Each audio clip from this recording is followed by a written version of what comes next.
Chapter 12. The Killing of the Aghasura Demon.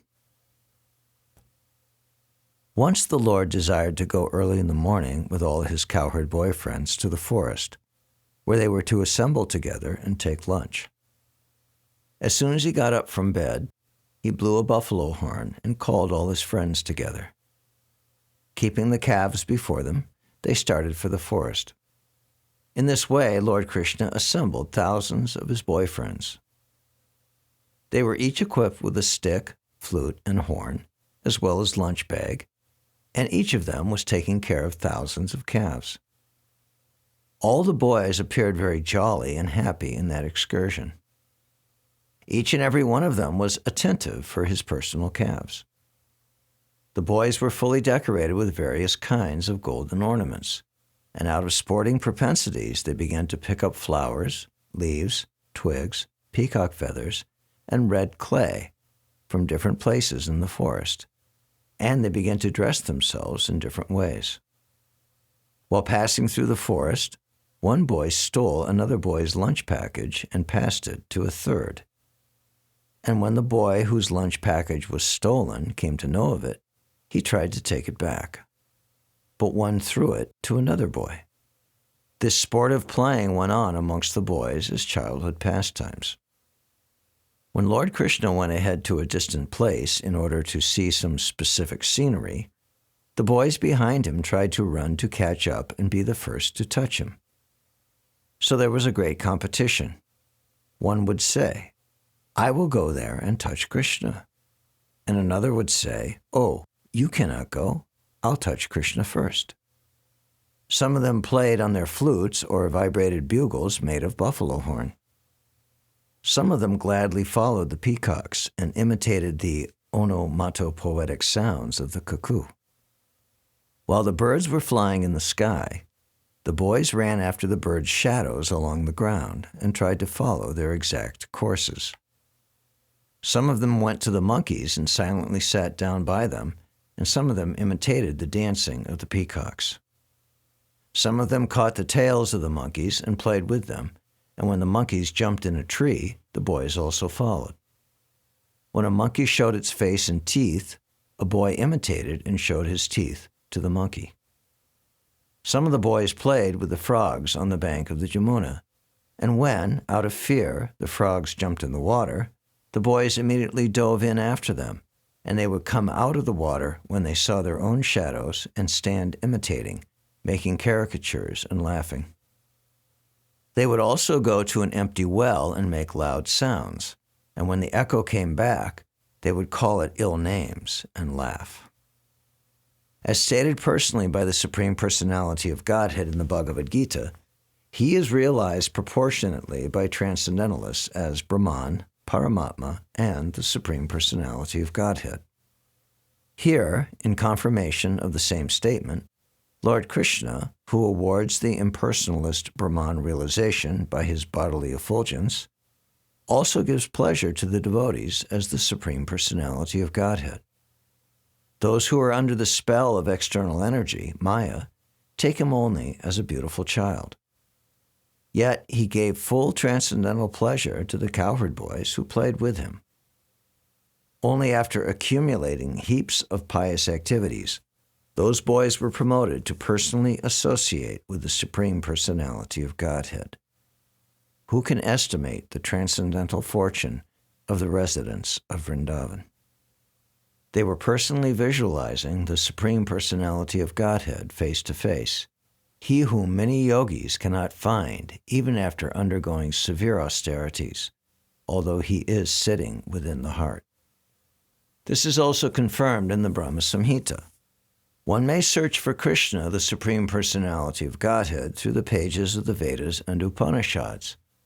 But if one is fortunate enough to associate with a devotee, he can see the Supreme Personality of Godhead face to face. After accumulating pious activities in many, many previous lives, cowherd boys were seeing Krishna face to face and playing with him as friends. They could not understand that Krishna is the Supreme Personality of Godhead, but they were playing as intimate friends with intense love for him.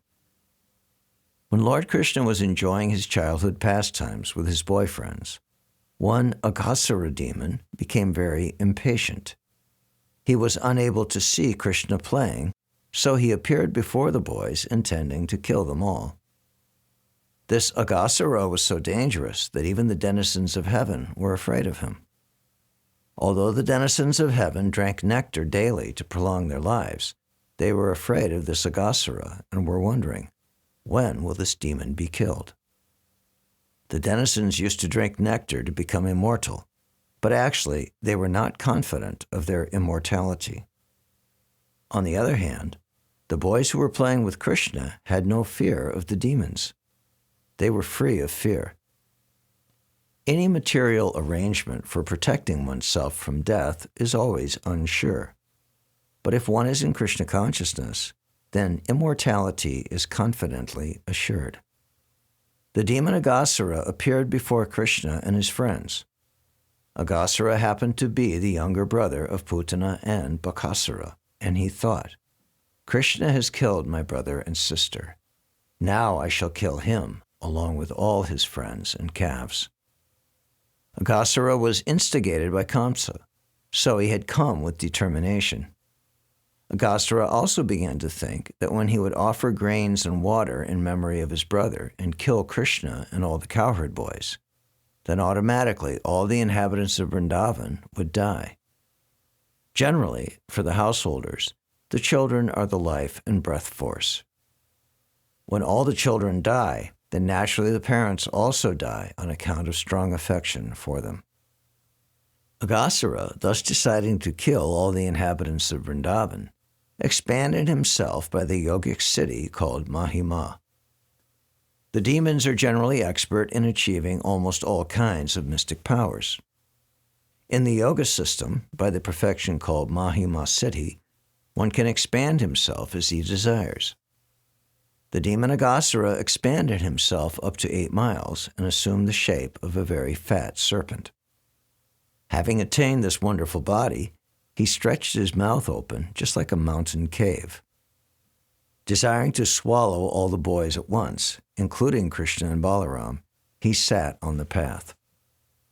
The demon, in the shape of a big fat serpent, expanded his lips from land to sky. His lower lip was touching the ground, and his upper lip was touching the clouds. His jaws appeared like a big mountain cave, without limitation, and his teeth appeared just like mountain summits. His tongue appeared to be a broad traffic way, and he was breathing just like a hurricane. The fire of his eyes was blazing. At first the boys thought that the demon was a statue, but after examining it, they saw that it was more like a big serpent lying down in the road and widening his mouth. The boys began to talk among themselves. This figure appears to be a great animal, and he is sitting in such a posture just to swallow us all. Just see, is it not a big snake that has widened his mouth to eat all of us? One of them said, "Yes, what you say is true. This animal's upper lip appears to be just like the sunshine, and its lower lip is just like the reflection of red sunshine on the ground." Dear friends, just look to the right and left-hand side of the mouth of the animal. Its mouth appears to be like a big mountain cave, and its height cannot be estimated.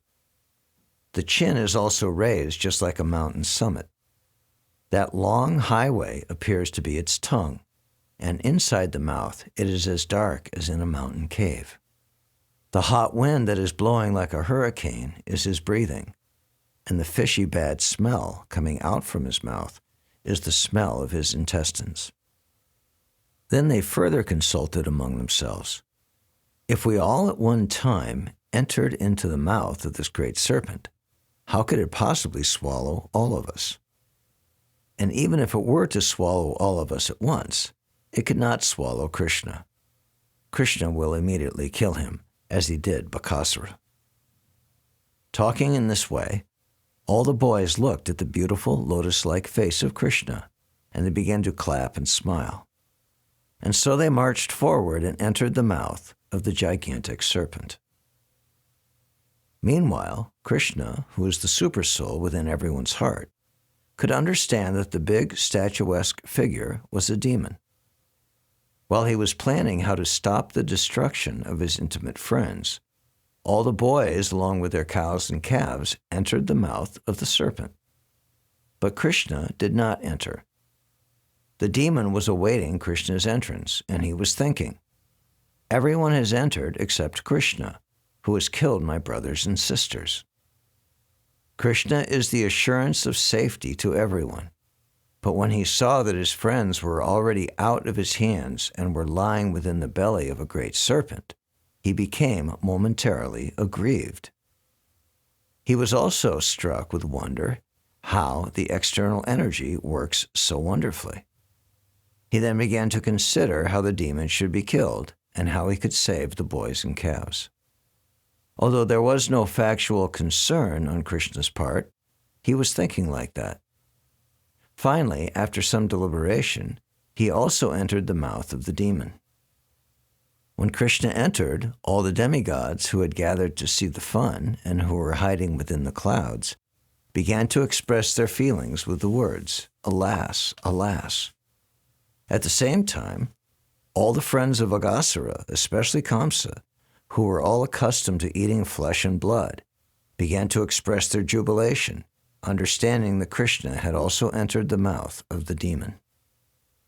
While the demon was trying to smash Krishna and his companions, Krishna heard the demigods crying, "Alas, alas," and he immediately began to expand himself within the throat of the demon. Although he had a gigantic body, the demon choked by the expanding of Krishna. His big eyes moved violently, and he quickly suffocated. His life air could not come out from any source, and ultimately it burst out of a hole in the upper part of his skull. Thus his life air passed off. After the demon dropped dead, Krishna, with his transcendental glance alone, brought all the boys and calves back to consciousness and came with them out of the mouth of the demon. While Krishna was within the mouth of Aghasura, the demon's spirit soul came out like a dazzling light, illuminating all directions, and waited in the sky. As soon as Krishna with his calves and friends came out of the mouth of the demon, that glittering effulgent light immediately merged into the body of Krishna within the vision of all the demigods. The demigods became overwhelmed with joy and began to shower flowers on the Supreme Personality of Godhead, Krishna, and thus they worshipped him. The denizens of heaven began to dance in jubilation, and the denizens in Gandharvaloka began to offer various kinds of prayers. Drummers began to beat drums in jubilation. The Brahmins began to recite Vedic hymns, and all the devotees of the Lord began to chant the words, Jai, Jai. All glories to the Supreme Personality of Godhead. When Lord Brahma heard those auspicious vibrations, which sounded throughout the higher planetary system, he immediately came down to see what had happened. He saw that the demon was killed, and he was struck with wonder at the uncommon, glorious pastimes of the Personality of Godhead. The gigantic mouth of the demon remained in an open position for many days, and gradually dried up. It remained a spot of pleasure pastimes for all the cowherd boys. The killing of Aghasura took place when Krishna and all his boyfriends were under 5 years old. Children under 5 years old are called Kamara. After 5 years up to the 10th year, they are called Paganda. And after the 10th year up to the 15th year, they are called Kaishora. After the 15th year, boys are called youths. So for 1 year, there was no discussion of the incident of the Aghasura demon in the village of Braj. But when they attained their 6th year, they informed their parents of the incident with great wonder. The reason for this will be clear in the next chapter. For Sri Krishna, the Supreme Personality of Godhead, who is far greater than such demigods as Lord Brahma, it is not at all difficult to award one the opportunity of merging with his eternal body. This he awarded to Aghasura. Aghasura was certainly the most sinful living entity, and it is not possible for the sinful to merge into the existence of the absolute truth. But in this particular case, because Krishna entered into Aghasura's body, the demon became fully cleansed of all sinful reaction. Persons constantly thinking of the eternal form of the Lord in the shape of the deity or in the shape of a mental form are awarded the transcendental goal of entering into the kingdom of God and associating with the Supreme Personality of Godhead. So we can just imagine the elevated position of someone like Aghasura, into whose body the Supreme Personality of Godhead, Krishna, personally entered. Great sages, meditators, and devotees constantly keep the form of the Lord within the heart, or they see the deity form of the Lord in the temples. In that way, they become liberated from all material contamination, and at the end of the body enter into the kingdom of God.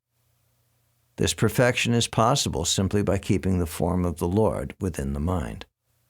But in the case of Aghasura, the Supreme Personality of Godhead personally entered. Aghasura's position was therefore greater than the ordinary devotees or the greatest yogis. Maharaj Pariksit, who was engaged in hearing the transcendental pastimes of Lord Krishna, who saved the life of Maharaj Pariksit while he was in the womb of his mother, became more and more interested to hear about him, and thus he questioned the sage Shukadeva Goswami, who was reciting Srimad Bhagavatam before the king. King Pariksit was a bit astonished to understand that the killing of the Aghasura demon was not discussed for 1 year, until after the boys attained the Paganda age. Maharaj Pariksit was very inquisitive to learn this, for he was sure that such an incident was due to the working of Krishna's different energies. Generally, the Kshatriyas, or the administrative class, are always busy with their political affairs, and they have very little chance to hear about the transcendental pastimes of Lord Krishna. But while Pariksit Maharaj was hearing these transcendental pastimes, he considered himself to be very fortunate because he was hearing from Shukadeva Goswami, the greatest authority on the Srimad Bhagavatam. Thus being requested by Maharaj Pariksit, Shukadeva Goswami continued to speak about the transcendental pastimes of Lord Krishna in the matter of his form, quality, fame, and paraphernalia. Thus ends the Bhaktivedanta purport of the 12th chapter of Krishna, the killing of the Aghasura demon.